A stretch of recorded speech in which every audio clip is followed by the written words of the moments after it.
258 নম্বর আয়াতে আল্লাহ রাব্বুল আলামিন ইব্রাহিম আলাইহিস সালামের সঙ্গে নমরুদের তর্কের কথা উল্লেখ করলেন।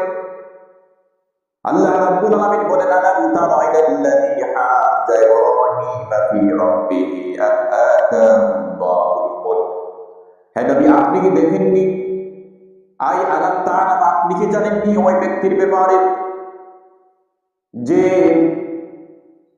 ইব্রাহিমের সঙ্গে তার প্রভুর ব্যাপারে তর্কে লিপ্ত হয়েছিল?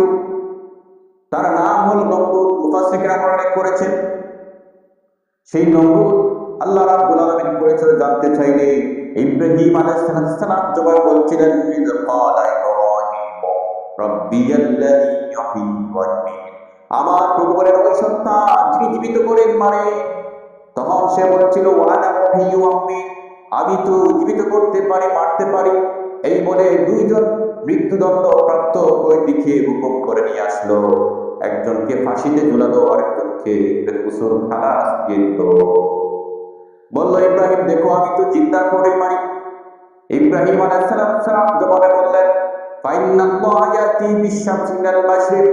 আল্লাহ রাব্বুল আলামিন সূর্যকে পূর্ব দিকে ওঠান, ফাতি বিহা মিনাল মাগরিব।